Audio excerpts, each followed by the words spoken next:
지난주에는 제7주일 20문까지 했었는데요. 오늘 7주일의 나머지 내용을 생각하겠습니다. 먼저 야고보서 읽겠습니다. 야고보서 2장 14절로 26절까지입니다. 내 형제들아, 만일 사람이 믿음이 있노라 하고 행함이 없으면 무슨 이익이 있으리요? 그 믿음이 능히 자기를 구원하겠느냐? 만일 형제나 자매가 헐벗고 일용할 양식이 없는데 너희 중에 누구든지 그에게 이르되 평안히 가라, 덥게 하라, 배부르게 하라 하며 그 몸에 쓸 것을 주지 아니하면 무슨 이익이 있으리요? 이와 같이 행함이 없는 믿음은 그 자체가 죽은 것이라. 혹이 가로되 너는 믿음이 있고 나는 행함이 있으니 행함이 없는 네 믿음을 내게 보이라. 나는 행함으로 내 믿음을 네게 보이리라. 내가 하나님은 한 분이신 줄 믿느냐? 잘하는도다. 귀신들도 믿고 떠느니라. 헛하는 사람아, 행함이 없는 믿음이 헛것인 줄 알고자 하느냐? 우리 조상 아브라함이 그 아들 이삭을 제단에 드릴 때 행함으로 의롭다 하심을 받은 것이 아니냐?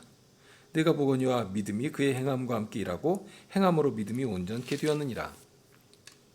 이에 경에 이른 바 아브라함이 하나님을 믿으니 이것을 의로 여기셨다 하는 말씀이 응하였고 그는 하나님의 벗이라 칭함을 받았나니 이로 보건대 사람이 행함으로 의롭다 하심을 받고 믿음으로만 아니니라. 또 이와 같이 기생 라합이 사자를 접대하여 다른 길로 나가게 할 때에 행함으로 의롭다 하심을 받은 것이 아니냐. 영혼 없는 몸이 죽은 것 같이 행함이 없는 믿음은 죽은 것이니라. 믿음에 대해서 가르치고 있는 21문인데요. 21문을 함께 읽고 그 내용을 생각해 가도록 하겠습니다. 21문 함께 읽겠습니다. 참된 믿음이란 무엇입니까? 참된 믿음은 하나님께서 그의 말씀에서 우리에게 계시하신 모든 것이 진리라고 여기는 확실한 지식이며 동시에 성신께서 복음으로써 내 마음속에 일으키신 굳은 신뢰입니다. 곧 순전히 은혜로 오직 그리스도의 공로 때문에 하나님께서 죄사함과 영원한 의로움과 구원을 다른 사람뿐 아니라 나에게도 주심을 믿는 것입니다. 여기 보니까 우리가 구원을 얻는 것은 믿음으로 되는 것인데, 분명 믿음으로 되는 것인데, 근데 그냥 믿음이라고 하지 않고 여기에서는 참된 믿음이라 한 표현 사용했습니다. 그러니까 아무렇게나 그냥 믿음이라고 이름만 붙이면 되는 것이 아니라 참된 믿음이어야지만 구원에 이르게 된다 하는 것입니다. 사도는 오직 믿음으로 구원을 얻는 것이고 사람의 행위로는 아니라 하는 말씀을 하셨는데요. 참된 믿음이라고 할 때는 그리스도의 모든 은덕을 우리의 것으로 받아들이도록 은혜의 문을 활짝 열어줍니다. 골로새서 1장 24절에 사도는 이런 말씀을 하십니다. 내가 이제 너희를 위하여 받는 괴로움을 기뻐하고 그리스도의 남은 고난을 그의 몸된 교회를 위하여 내 육체에 채워놓으라. 사도는 자신이 이렇게 괴로움을 받고 고난을 받고 그런데 그것을 기뻐한다고 했습니다. 고난을 받는데 정말 수고하고 애를 쓰고 핍박을 받는데 기뻐한다. 과연 기뻐할 수가 있는 것인가? 우리가 그리스도의 은덕을 우리의 것으로 받아들이는 것은 이 생의 자랑과 육신의 즐거움을 얻는다 하는 뜻은 아닙니다. 오히려 이 땅에서는 그리스도의 복음 때문에 어려움을 당하고 피해를 당하고 어떤 때는 고난과 핍박도 당하는 것입니다. 그러나 그것이 슬픔이 아니고 오히려 복된 일이고 기쁨이 된다 하고 알려주십니다. 예수님의 산상설교에서도 분명하게 하신 말씀이 있지 않습니까? 의를 위하여 핍박을 받는 자는 복이 있다. 여기 사도가 아는 비밀이 바로 그런 것입니다. 사도는 그 고난을 억지로 또는 어쩔 수 없이 하는 것이 아니라 오히려 기쁘게 그리고 자발적으로 자신의 육체에 채워간다 하는 말씀을 하십니다. 그리스도께서는 당신의 고난을 우리를 위해서 남겨두셨습니다. 우리를 위해 남겨두시고 당신의 몸인 교회로 연합된 우리가 이 시대에 그리스도께서 남겨주신 그 고난에 참여하고 고난을 감당하도록 해 주셨습니다. 그러니까 우리가 당하는 고난은 무엇 때문에 당하는 것인가? 필연적인 것인가? 주님의 몸이기 때문에. 주님의 몸이 아니라면 당할 필요도 없는 것입니다. 그런데 주님의 것이기 때문에, 주님의 사람이고 주님의 몸이기 때문에 그리스도께서 당신의 몸 가운데 남겨두신 고난에 기꺼이 참여하는 것입니다. 우리는 앞으로 하나님의 자녀로 양육받고 마침내 영원한 영광 가운데 이르게 될 것입니다. 그리고 그 자리에 이르기까지 끊임없이 자라고 그렇게 장성해 나갈 것입니다. 그런데 그 일을 위해서 주님께서 가장 선한 지혜와 능력으로 우리가 감당할 만한 그런 과제를, 어려움을, 여기 표현대로 고난을 남겨두신 것입니다. 우리의 유익을 위해서 훈련해 가기도 하시고요. 그런데 단순히 훈련만 하시는 것이 아니라 우리가 그리스도의 그 남은 고난, 이것은 고난이라고 하니까 자칫 핍박당하고 하는 어떤 물리적인 어려움만을 생각하기가 참 쉽거든요. 그런데 오히려 이 고난이라고 할 때는 이 사명과 직접 연관되어 있는 그런 고난입니다. 그러니까 비록 어떤 물리적으로 막 현저한 핍박을 받지 않더라도 그리스도께서 우리에게 맡기신 그 사명에 동참하기 때문에 감수해야 하는 여러 가지 어려움들이 있지 않습니까? 우리가 세상에서 포기해야 되는 것들이 참 많고요. 남들 다 그럴듯하게 누리고 있는 것들, 그런 것들을 그것은 과감히 사람의 것으로, 육체의 것으로 다 멀리하면서 오로지 주님 나라를 위해서 그냥 무시하고 나가는 것입니다. 이 모든 것들이 고난에 포함되는 것인데요. 그런데 그렇게 고난에 참여하는 것이 오히려 하나님의 영광을 위하는 일이고요. 또한 교회의 능력을 이 땅 위에 아주 현저하게 증시하며 살아가는 것이다 하는 것입니다. 분명 세상 속에 파견되어서 세상 위에 서 있는 것이지만 세상과 다른 하나님 나라의 영광, 능력, 그 의로움, 그 거룩함을 세상 앞에 빛으로 찬란하게 비추는 그런 사명을 누가 감당하는가? 그리스도의 고난에 참여하는 그런 자들이, 그런 교회가 감당하게 된다 하는 것입니다. 고난받기를 두려워하고 이 땅의 것을 향유하기를 원하고 사람들이 추구하고 갈망하는 것들을 더 많이 누리며 살아가는 것을 인생의 복이라 이렇게 생각하는 사람은 결코 그리스도의 고난에 참여할 수 없을 것입니다. 그런 자는 그렇기 때문에 그리스도의 남은 고난에 참여하지 않음으로 인해서 그리스도의 영광에도 참여할 수 없게 되는 것입니다. 그런데 약속하신 복과 영광을 받게 해주셨거든요. 믿음으로 그 자리에 참여하게 해주신 것입니다. 다만 21문의 가르침대로면 참된 믿음이어야 한다 하는 것입니다. 이것은 거짓된 믿음이 있기 때문에 참된 믿음이라 하는 말을 강조하는 것이거든요. 그리고 이 야고보서의 가르침에 따르면 거짓 믿음이라고 하는 것은 무엇보다도 행함이 없는 또는 실질이 없는 그런 믿음이라는 의미가 있습니다. 하나님께서는 거룩한 백성들을 위해서 하나님 나라의 신령한 질서를 알려주시고 기쁘고 즐거운 마음으로 그 안에 자신을 드리며 그 율례를 쫓아 살아가도록 하셨습니다. 하나님을 사랑하기 때문에 하나님께서, 예수님께서 피로 값주고 사신 형제를 자매를 어떻게 사랑해야 할 것인가? 이것은 억지로 하는 것이 아니지 않습니까? 하나님의 법은 무거운 것이 아니다. 이렇게 말씀하셨는데 과연 그렇습니다. 우리 안에서 착하고 선한 일을 시작하신 분께서 그리스도 예수의 날까지 모든 것을 이루실 것을 믿고 나를 드리며 살아가는 것입니다. 그리고 그런 착한 일을 누가 시작하셨는가? 내가 알아서 시작한 것도 아닙니다. 예수 그리스도를 믿을 때 우리와 함께 하시면서 우리를 예수 그리스도의 사람으로 새롭게 하신 그분, 성신님께서 시작하신 일입니다. 처음부터 그랬죠. 예수님께서는 하늘에 오르셔서 과연 약속하신 대로 교회에 성신님을 선물로 주셨지 않습니까?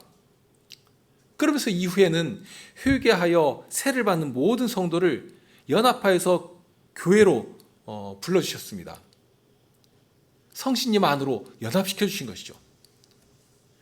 그러니 사도가 말한 착한 일은 특별히 형제가 연합하여 거룩한 사회를 이루면서 그 안에서 사랑의 교제를 나누는, 사귐을 나누는, 그래서 그리스도의 형상을 이루어가는 그런 일에 아주 집중되어 있습니다.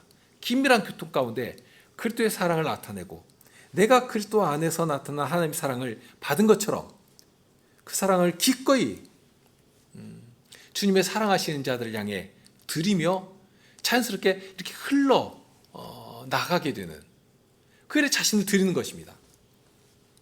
자, 이렇게 성식께서 내 안에 착한 일을 시작하셨고요.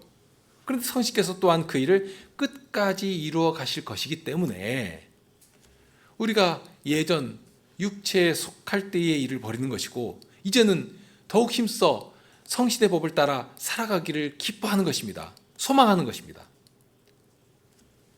그렇게 자신을 성식께 드리는 생각과 마음을 그리고 나의 몸까지라도 주님께 사용해 주시기를 바라는 그런 사람은 성식께서 친히 그를 들어 사용하셔서 그리스도의 고난 가운데 참여케 하시고 과연 약속하신 대로 그리스도의 영광에까지 이르도록 이끌어 주신다 하는 것입니다. 물론 약하기 때문에 넘어지는 일도 있습니다. 단련을 받을 때 힘들어서 신음할 때도 있을 것입니다. 그러나 결코 망하는 일은 없습니다. 모든 것이 합력하여 선을 이룬다는 것은 그런 뜻입니다. 내 안에 있는 죄의 욕망과 싸울 때 넘어지고 깨지기 일쑤일 것입니다. 어떤 때는 깊은 수렁에 빠져들어가는 일도 있을 수 있습니다. 하지만 그 어떤 것도 그리스도 예수 안에 있는 하나님의 사랑에서 끊을 수 없다. 사망이라도 너의 쏘는 것이 무엇이냐 하고 담대히 외칠 수 있는 그 근거가 어디에 있습니까? 바로 이런 말씀이죠. 성신으로 말미암아 시작하신 일이 결코 멈추거나 후퇴한 일 없이 끝까지 이루어 주신다 하는 주님의 약속과 보장이 있기 때문입니다. 그러니 넘어졌을 때라도 주님의 약속된 이 말씀을 생각하며 일어날 수 있는 이 힘이 우리에게서 나오는 것인가? 그렇지 않죠. 그 말씀을 바라게 하시고 붙들게 하시고 주의 성신을 의지해서 일어날 수 있도록 해주시는 것입니다. 그런 자에게는 자신을 성식해 드리고 의의 도구로 쓰임받는 증거가 자꾸 나타나게 되는 것이고 그 중에 하나가 이 야고보서의 표현대로면 바로 형제를 사랑하는 것이다 하는 것입니다. 말로만 하는 것이 아니라 행함으로써 사랑한다 하는 그 증거를 나타내는 것입니다. 그런데 혹여라도 말로만 사랑하고 그래서 배고픈 형제를 보면서도 배부르게 하라, 몸을 다스게 하라 하고 말로만 한다면 그것이 과연 믿음이라고 할 수 있겠는가? 그렇지 않지 않는가? 그런 것이 바로 믿음은 믿음이 아니라 죽은 믿음이라 하는 것입니다. 자, 이런 것이 하나가 있고요. 더불어서 거짓된 믿음이 또 하나 있는데 귀신이 그랬던 것처럼 지식으로만 하는 그런 믿음입니다. 야고보서의 말씀처럼 귀신도 알고 떠는 예수님에 대해서 아는데 하나님에 대해서 아는데 사랑하는 심정 가운데 경외하는 마음으로 하나님을 믿는 것이 아니라 그러니까 야고보서 2장 19절 말씀이죠. 내가 하나님은 한 분이신 줄을 믿느냐 잘하는도다. 귀신들도 믿고 떠느니라. 귀신들도 믿고 떨만한 그런 믿음이 있다는 것입니다. 그런데 그것이 거짓 믿음이라 우리가 살아가다 보면 주변에서도 그런 사람들을 많이 만날 수 있죠. 하나님을 믿지 않는데 그런데 신에 대해서는 어떤 두려운 심정을 가지고 그러니 얼마나 많은 사람들이 미신과 귀신을 쫓아 살아갑니까? 그것이 살짝 이렇게 기독교화되면 하나님은 참 두려운 분이라 하나님이 살아계심을 알면서 두려워하는 사람들도 있을 수 있다는 것입니다. 그런데 그런 정도가 구원에 이르는 믿음인가? 여기 보면 귀신들도 그런 정도는 안다 했습니다. 아니, 우리와는 비교할 수 없이 더 분명히 지식적으로 알고 있죠. 예수님께서 이 땅에 오셨을 때 예수님 앞에서 두려워 떨던 귀신의 예를 보더라도 그렇지 않습니까? 하나님을 안다고 하는 율법에 대해서 능통하다고 하는 유대인들은 예수님의 그 말씀과 행하시는 그 기적들, 표적들을 보면서도 저가 바알세불에 짚혀가지고 귀신을 쫓아낼 수 있다. 이렇게 하나님의 영광을 보면서도 두려워할 줄을 몰랐는데요. 그런데 그런 때에 예수님이 누구신지를 즉각 알아본 자들이 바로 귀신들이었거든요. 어찌하여 때가 이르지 아니하였는데 우리를 멸하러 오셨습니까? 그러니까 이 예수님은 귀신들을 멸하시는 분이시다 하는 것을 지금 알았지 않습니까? 귀신들이. 그리고 자기들 앞에 계신 그분이 바로 귀신들을 멸하시는 분이시다 하고 분명하게 알아본 것입니다. 과연 주님께서 오셔서 귀신들을 쫓아내시고 하늘나라의 문을 활짝 열어놓으셨습니다. 열어놓으시고 회개하여 이 복되고 은혜로운 나라에 들어오도록 다 부르셨습니다. 복음으로 부르셨습니다. 그 나라의 왕께서 하나님 나라의 문을 여신 것인데 원수를 성신의 능력으로 멸하여 가시면서 저들의 손에 붙잡혀 있던 자들을 죄에서 해방하시고 사망의 권세에서 해방하시고 하나님 나라에 들어오도록 하신 것입니다. 그렇게 우리 주님께서는 마귀와 죽음의 세력들, 저들보다 비교할 수 없이 강력한 능력으로 저들을 굴복시키고 멸하여 가시면서 하나님 나라의 능력과 아름다운 아름다운 일들을 전하시며 부르신 것입니다. 죄인들을 부르신 것입니다. 그러니 귀신들도 알고 있던 것이죠. 이 얼마나 두려운 분이신가. 자기들 눈앞에 있는 예수님 보면서 그렇게 두려웠던 것입니다. 그러나 그런 정도로 알아가지고 예수님이 하나님이시다. 귀신들과 마귀를 멸하시는 분이시다. 이런 정도로 알아서 믿는 것 가지고는 진노에 떨어지는 것이지 구원 얻지 못하는 것입니다. 그럴지라도 이 야고보서의 말씀에 의하면 그것을 믿음이라고 하셨거든요. 그러니까 하나님이 계신다 하는 말은 할지라도 바울 사도가 로마서 1장에서 말씀하신 것처럼 믿음에 순종을 하지 않는 자들은 누구와 똑같은 자리에 서 있는 것인가? 지금 이 귀신이 아는, 귀신이 믿는 그런 정도에 서 있는 자일 뿐이라는 것입니다. 그 이상이 아니라는 말씀이죠. 하나님을 안다면 적어도 그리스도의 사랑 앞에 엎드려야 될 것 아닙니까? 그리고 그 말씀을 나의 마음에 새기면서 그 말씀대로 어찌하든지 순종하고자 하는 그것이 참된 믿음의 아주 자연스러운 반응인 것입니다. 그러니까 21문에서 설명하고 있는 참된 믿음은 그런 것이죠. 믿음의 내용이 명확합니다.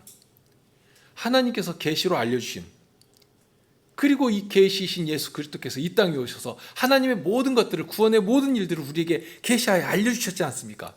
그러니 보여서 알도록 하신 만큼은 우리가 알아야 한다 하는 것입니다. 마귀와 귀신이 예수님을 어디에서 알았겠는가? 분명한 것은 하나님의 계시 사건을 통해서 하나님을 안 것이 아닙니다. 하나님을 안다고 할 때는 하나님께서 당신이 누구신지를 알려주신 계시의 말씀을 통해서 알아야 합니다.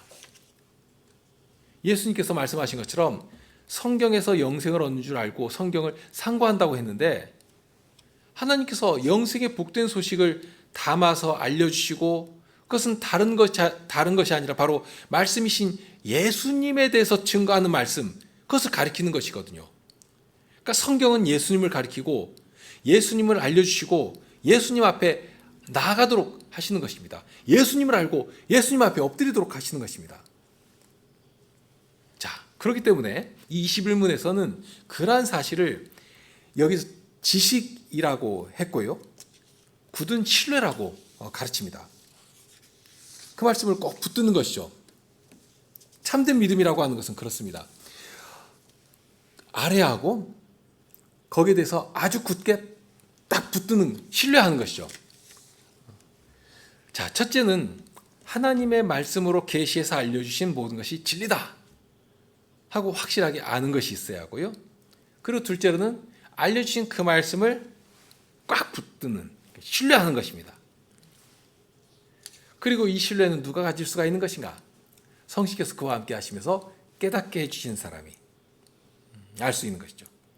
성신께서 복음을 들려주시고 그 들려주시는 하나님의 말씀을 깨달으면서 굳게 붙잡도록 해주시는데, 그것이 바로 여기서 표현한 신뢰입니다. 신뢰. 그러면서 계시된 말씀의 내용을 그 다음에 아주 간략하게 요약해서 가르쳐 주고 있죠. 이제 후에 가면 사도신경을 통해서 더 구체적으로 일목요연하게 가르치는데요. 일단 거기에 나가기에 앞서 여기서 아주 간략하게 알려줍니다. 내용은 곧 순전히 은혜로 오직 그리스도의 공로 때문에 하나님께서 죄사함과 영원한 의로움과 구원을 주시는 것이다 하고 믿음의 내용을 요약해서 가르칩니다. 받을 자격도 없고 받을 능력도 전혀 없는 그런 자들인데 하나님께서 은혜를 베풀어 주셔서 하나님의 은혜로 받게 된다 한 사실을 가르쳐 주고 있습니다. 이 하나님의 구원의 일들을 우리가 받을 수 있도록 우리 안에서 믿음을 일으켜 주시는 것이고요. 그러니까 누구의 표현처럼 이 믿음이라고 하는 것을 과하게 적용을 해가지고 믿음은 하나님의 은혜를 받을 수 있는 어떤 손처럼, 그러니까 이 손으로 받는 일을 굉장한 어떤 그 의로 이렇게 축혀 세우는, 마치 하나님께서 은혜를 막 주시려고 해도 받지 않으면 못 받는 것 아니냐 하는 것이죠. 그러니까 하나님께서 은혜를 주시면 그것을 받아야 되는데 받는 것이 바로 사람의 어떤 협업처럼 사람이 마땅히 해야 할, 하나님도 구원을 주셔야지만 사람도 그것을 받을 수가 있는, 하나님도 구원을 주시고 사람도 그것을 받아야지만 그 구원이 나의 것이 된다 하고서 마치 절반의 구원과 절반의 행함으로 구원이 완성되는 것처럼 설명하는 일들이 참 많습니다. 그런 것들을 굉장히 주의해야죠. 믿음을 과하게 사람의 것으로 만드는 것입니다. 분명 믿음으로 의롭다 하심 받습니다. 믿어야 합니다. 그러나 믿음이라고 하는 것이 내가 하나님 앞에서 무엇 떳떳하게 공로라도 되는 것처럼 그렇게 내밀 수 있는 것이 아닌 것을 알아야 합니다. 그것이 무슨 조건이 돼가지고 자기 주장할 수 있는 것이 아니라는 것입니다. 그래서 그런 생각을 하지 못하도록 지식을 가지는 것이나 신뢰를 일으키는 것이나 우리 안에서 일어나는 것이지만 그것이 누구로 말미암아 일어나는 것인가 하는 것을 분명하게 알도록 하기 위해서 21문에서는 하나님께서 계시하신 것, 그리고 또 성식께서 내 마음속에서 일으키신 것이라고 하는 이 표현을 강조해서 거기서 담아놨습니다. 하나님께서 계시하신 것을 분명하게 아는 지식인 것이고요, 성식께서 내 마음속에 일으켜 주셔서 가질 수 있는 믿음의 반응이 바로 신뢰이다 하는 것입니다. 이렇게 하나님께서 주셨다, 은혜로 주셨다 하는 것을 믿는 것인데요, 그러면서 또 마지막에 아주 중요한 표현 하나를 덧붙여 놓았습니다.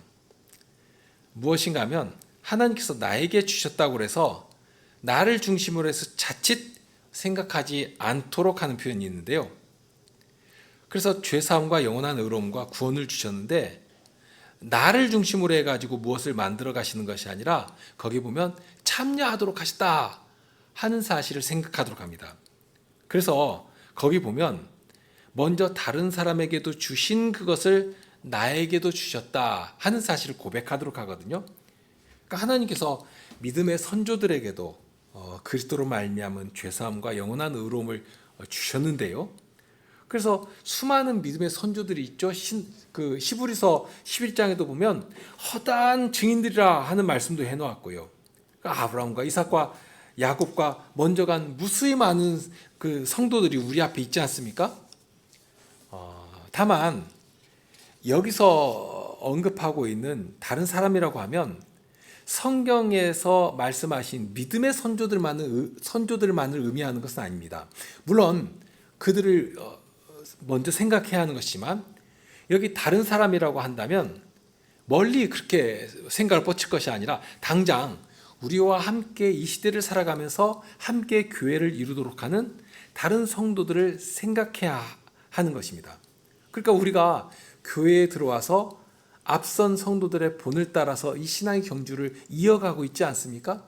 또한 우리에게 주신 것을 우리 후손들에게도 계대해서 흘러가도록 해야 하는 게 우리의 사명이고요. 아주 중요한 사명이고요. 그러니까 우리를 구원하실 때 그렇게 앞선 믿음의 선진들이 세운 그 교회 터 위에 우리도 또한 가입하게 하시고 그리스도의 거룩한 몸을 이루게 하시고 그 복된 사역의 사명에 참여하도록 하셨는데요. 바로 그러한 사실을 잊지 않도록 해주고 있습니다. 그렇게 자칫 이제 구원을 내 개인 중심적으로 생각하는 그런 버릇이 있는데 특히 우리나라가 그렇죠. 그런데 이 요리문답에서는 함께 연합한 성도들을 생각하도록 합니다. 그러니까 내가 내 중심이 아니라 그리스도의 거룩한 교회에 나도 참여함을 얻게 된다. 이 믿음으로 참여하게 된다 하는 사실을 알도록 합니다. 그것을 어디 담아놓았는가 하면 그래서 나에게 도라는 표현을 하고 있습니다. 나에게도. 그러니까 내가 먼저가 아니라 내 중심이 아니라 다른 성도들이 가득하게 서 있는 그 자리에 나를 불러주셔서 나도 함께 서서 그리스도의 이 귀한 사역에 그리스도의 이 남은 고난을 내 육체에 채워가는 그 복된 사역에 참여하도록 해주셨다. 이것을 믿게 되는 것입니다. 자, 그런 다음에 22문으로 넘어가죠. 22문에서는 믿음의 내용이 무엇인지를 조금 더 구체적으로 가르치는데요. 점점 더 이렇게 선명하게 설명해 나갑니다. 22문을 함께 읽을까요? 22문 함께 읽겠습니다. 그러면 그리스도인은 무엇을 믿어야 합니까? 복음에 약속된 모든 것을 믿어야 합니다. 이 복음은 보편적이고 의심할 여지 없는 우리의 기독교 신앙의 조항들인 사도신경이 요약하여 가르쳐줍니다. 예. 이미 앞에서 하나님의 말씀에서 계시하신 모든 것이 진리라고 여기는 확실한 지식이다 하고 말했는데요. 그러면 이제 그것이 뭐냐? 지식이니까 내용이 있어야 되지 않습니까? 그것을 이제 가르치는 것입니다. 여기 이제 주의할 표현이 복음에 약속된 모든 것입니다. 복음에 약속된 모든 것, 모든 것. 이 표현이 이 시대에 정말 중요한데요. 그 이유가 오늘날 하나님의 말씀을 이 약속된 모든 것이라고 하는 모든 것을 진리로 믿지를 않고 쪼각으로 받아들이려고 하는 태도가 굉장히 강합니다. 그러니까 자기 마음에 감동이 된다거나 어떤 교훈이 된다거나 또는 내가 이성적으로 생각할 때 이게 납득이 된다거나 그러니까 이해가 안 되면 이건 그냥 제외시켜버리는 것이죠. 숨기거나 가립니다. 또는 감동이 되지 않으면 그것은 그냥 뒤로 물려버립니다. 이렇게 어떤 이성적으로 감동, 교훈적으로 이렇게 탁 와닿는 그것만을 진리라고 가르치거나 그런 식으로 이렇게 믿도록 하는 또는 그렇게 믿는 그런 사람들이 너무 많기 때문입니다. 아마 뭐 그런 말들을 좀 들어보셨을 수도 있는데요. 성경에는 뭐 하나님의 말씀만 기록된 것은 아니지 않습니까? 엄밀하게 따져보면 거기에 사람 말도 기록되어 있고요. 심지어는 귀신의 말도 마귀의 말도 기록되어 있지 않습니까? 창세기만 가더라도 에덴 동산에서 거기에 마귀가 유혹한 말도 기록되어 있잖아요. 그리고 예수님을 시험할 때 사탄의 말도 거기 기록되어 있거든요. 그러면 그것이 하나님의 말씀이 아닌 것이잖아요. 그것도 하나님의 말씀인가? 물론 우리는 그 말도 안 되는 주장이라고 알고 있죠. 왜냐하면 비록 마귀의 입을 통해서 나온 말일지라도 우리의 구원의 유익을 위해서 주신 그런 말씀이기 때문에 그것이 가치 없는 말이 아니고 구원을 위해서 굉장히 기묘한 내용이고요. 그러니 그것을 버릴 수가 없고 전체로 하나님의 복음이다. 하나님의 구원을 위한 구원을 위해서 우리에게 전해주신 하나님의 말씀이다 하고 받아들이는 것인데 그런데 이런 정도는 아이들일지라도 충분히 분별할 수가 있는 그런 표현이죠.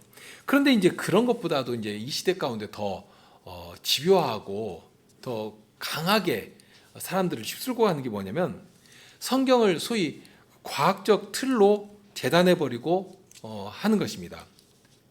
심지어는 이 성경 말씀이 떠돌아다니던 이야기들을 짜깁기 해가지고 모아놓은 사람의 저작물로 주장하는 이미 이것은 성공된 주장이거든요. 창세기의 내용에서도 보면 과학의 틀 가지고 이 창세기의 기사를 이렇게 적용시켜서 증명해 내려고 하면 과학적으로는 이거 틀렸다 하고 주장해도 딱히 틀린 말은 아니지 않습니까? 그런데 문제는 뭐냐면 성경은 과학적 틀로 어떻게 재단할 수가 없는 것이거든요. 성경은 구원을 위해서 주신 책인 것이지 우리 지식 욕구를 충족하라고 주신 책이 아니지 않습니까? 창세기의 말씀만 보더라도 하나님께서 이 창세기 속에 어떤 뜻을 담아 놓으셨는가, 무엇을 위해서 이것을 가르쳐 주셨는가, 그리고 처음 이 타락이 이 하나님께서 지으신 그 영광스럽고 거룩한 창조 세계 안에 어떻게 들어오게 되었는가, 이런 것들은 이 계시의 말씀으로밖에 알 수 없는 것들이고, 그렇기 때문에 그러한 내용을 담아서 우리에게 알려주신 것인데요, 이러한 것들을 어떻게 과학적 틀로 재단하여 함부로 판단할 수가 있겠는가 하는 것이죠. 여기 복음에 약속된 모든 것을 믿어야 한다 하고 되어 있습니다. 성경에 기록된 모든 말씀은 우리의 구원을 위해서 주신 계시의 말씀입니다. 그리고 모든 것입니다. 내 마음에 들거나 또는 이성적인 논리와 합리성에 충족되니까 받아들일 수 있다, 이것이 아닙니다. 우리는 피조물이고 하나님은 창조의 주님이십니다. 하나님의 지극히 미련한 것이 사람의 모든 지혜보다도 월등하십니다. 그러니 아무리 하나님의 어리석은 것일지라도 인생의 지혜와 지식의 모든 총합보다도 높고 거대합니다. 우리가 알지 못하는 것은 우리의 미련함과 죄악 때문입니다. 죄로 가려져 있기 때문입니다. 바르게 볼 수 있는 눈이 있어야 되는데, 사고할 수 있는 지혜와 지식이 있어야 되는데, 이미 그것이 오염되어 있고 비틀어져 있기 때문에 바로 볼 수도 없고 바로 생각할 수도 없는 것입니다. 그리고 본질적으로 피조물의 한계가 명확하거든요. 하나님의 위대하심, 그 경영을 감히 어떤 피조물이 다 담아낼 수가 있겠는가? 우리가 믿음이 자라고 주님의 백성으로 걸어가면서 하나님의 말씀이 과연 사실이고 과연 진리라, 이렇게 탐복한 일들이 사실 많이 있지 않습니까? 우리가 믿음이 자라지 못했을 때는, 또는 어릴 때는 도무지 믿지를 못하겠고, 또 무슨 그런 말씀이 있는가, 이해도 안 되고 납득도 안 되고 그랬는데, 이 시간이 흐르면서 믿음도 자라고 그렇게 삶 속에서 하나님을 알아가고 배워가고 그렇게 되면서 마침내는 정말 그렇구나 하고 인정할 수밖에 없는 그런 일들이 참으로 많이 일어나는데요. 그러니 우리는 지금 아주 청동거울을 보는 것처럼 희미할지라도 마침내는 모든 것을 명확히 보는 것처럼 확인해질 날이 이를 것입니다. 하나님의 지혜는 하늘보다도 높으시고 그 깊이가 땅끝에 미치고 있다 하는 사실을 겸손하게 인정하고 그 앞에 엎드린 자가 참된 지혜를 얻게 될 것입니다. 자, 요리문답에서 모든 것을 믿어야 한다 하고 가르치고 있는데요, 이것은 지금 우리에게도 아주 기묘한 내용입니다. 이 시대의 사람들은 자기 마음에 드는 말만을 이렇게 취사 선택하려고 하는 태도가 많습니다. 전형적으로 유튜브에 아주 익숙한 세대인데요, 정말 한 5초 또는 그 제목만 보고서 마음에 들면 클릭하고 안 그러면 그냥 넘어가고 있는지도 모르고 사라지지 않습니까? 그런데 하나님의 말씀도 그런 식으로 대하려고 하는 그런 태도가 있다 하는 것입니다. 마음에 들면 탁 보고, 마음에 안 들면 그냥 없는 것처럼 무시하고 지나가고, 복 주시는 말씀에는 그냥 눈이 번쩍 떠지고, 하나님의 진노와 저주의 말씀에는, 경고의 말씀에는 그냥 귀를 닫아버리고 눈도 가려버리고, 이런 일들이 우리에게 허다하다 하는 것입니다. 그러나 우리는 겸손하게 하나님의 모든 말씀 앞에 엎드려야 할 것입니다. 이렇게 하나님의 모든 말씀을 모두 믿어야 하는 것이고요, 자칫 인간의 이성과 되지도 않는 지식으로 재단하려고 하는 태도를 버려야 할 것입니다. 그나마라도 믿는 것이 참 다행이라 이렇게 생각할 수도 있는데, 하나님의 진리라고 하는 것은 모든 것이 아니면 아무것도 아닌 것이 됩니다. 전부가 아니라면 전혀 믿지 않은 불신앙의 상태에 이르게 된다 하는 사실을 알아야 합니다. 우리가 믿어야 할 전체 내용은 여기에 표현처럼 사도신경에 아주 축약해서 담아 놓고 있는데요. 이 사도신경은 격언처럼 선언적으로 들려주시는 내용이기도 합니다. 그리고 이 선언적인 내용은 이미 성경의 방식이기도 합니다. 왜 그런가 하면 이미 예수님께서도 그런 방식을 사용하셨고요. 그래서 예수님께서 교회를 세운다고 약속을 하실 때 베드로의 신앙 고백을 듣고 교회를 세우겠다 약속해 주셨지 않습니까? 그리고 사도들이 복음을 전할 때에도 예수 그리스도의 이름을 믿으면 구원을 얻는다 하고 말씀하셨고요. 그리고 성신으로 말미암지 않고는 누구라도 예수를 주시라 할 수 없다 하는 말씀도 하시고요. 그러니까 이 신앙 고백이라고 하는 것은 사람의 단순한 저작물이 아니라 이미 예수님께서도 그러한 방식을 취하셨고 인정하셨고 축복하셨고, 또 사도들도 그것을 확장시켜 가면서 교회의 교훈을 가르칠 때 그러한 방식으로 가르친 것을 알 수가 있습니다. 이러한 가르침이 있기 때문에 교회 초기부터 그러한 아주 기묘하고 핵심적인 내용을 이렇게 담아서 고백하도록 했고, 그것을 찬송의 형식으로 가르치기도 했고요. 어떤 때는 이런 신앙 고백의 형식으로 가르치기도 했는데요. 그 가운데서 이 사도신경은 교회의 처음부터 초기 때부터 굉장히 중요한 교회 가르침으로 교회에서 가르쳐 왔습니다. 그렇기 때문에 이 사도신경은 모든 교회가 가장 중요한 신앙 고백서로 받아 가지고 있고, 여기에서 이제 확대되어서 성경의 내용을 폭넓고 풍성하게 배워가도록 하고 있습니다. 오늘은 이런 정도에서 멈추시죠. 예. 함께 이 사도신경을 읽고서 마치겠습니다. 자주 읽는 것이 참 좋겠다는 생각이 듭니다. 23문인데요. 23문 사도신경을 함께 읽고 마치겠습니다. 23문입니다. 사도신경의 조항들은 무엇입니까?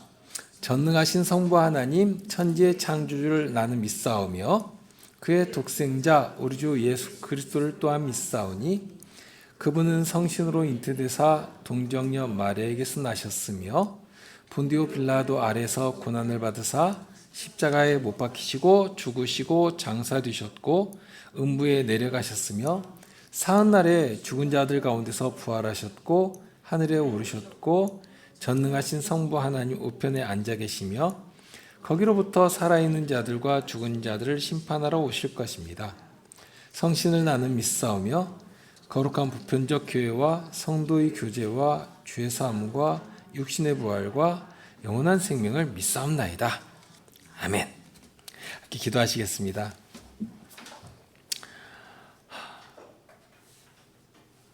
구원을 사람의 자리에 두지 아니하시고 온전히 하나님의 은혜 안에 담아 넣으시고 저희로 하여금 그 복음을 들을 때에 그 말씀을 깨닫게 하신 성령께서 믿음의 자리에까지 이르게 하시고 과연 예수 그리스도를 주님이라 고백하며 생명을 얻는 자리에까지 이르게 해주셨습니다. 또한 믿는 자로서 참된 믿음을 가진 자답게 더욱 그리스도를 배워가며 알아가며 그리스도의 성품을 닮아가는 자리에까지 이르게 해 주셨습니다. 그 일을 위해서 복음의 온전한 도리를 이 교회를 통해 전하게 하셨고 배우게 하시고, 그러니 어떤 편협되거나 편중된 그런 진리의 말씀이 아니라 주님의 생명에 충만한 자리까지 이룰 수 있을 만한 그런 부유하고 풍요한 말씀을 듣도록 하시고, 그러한 일에 저희들이 힘써서 주님께서 바라신 자리까지 이르기를 소망하게 됩니다. 저에게 말씀을 주실 때 그 말씀을 자칫 지식으로만 받는 일이 없게 하시고 주님의 말씀은 생명을 주시는 말씀이고 죄와 불의와 거짓에 대해서 반응하며 분명 대적하고 싸우는 능력을 발휘하는 그런 말씀이온즉 지식에서만 멈추는 것이 아니라 과연 굳은 신뢰 가운데 그 말씀을 부여잡고 살아가는 성도의 아름다운 삶의 모습이 저희 가운데 있게 하여 주시옵소서. 일주일의 생활이 저에게 있고 또 대단히 무더운 날이 계속될 것인데 저희들의 출입과 저희들의 건강을 주님께서 보호하시고 무엇보다도 저희들이 서 있는 자리가 그리스도의 아름다운 그 향기로 가득할 수 있도록 주님께서 친히 제 말과 저희들의 행실을 붙드시고 사용해 주시기를 구합니다. 우리 주님 예수 그리스도 이름으로 기도드립니다. 아멘.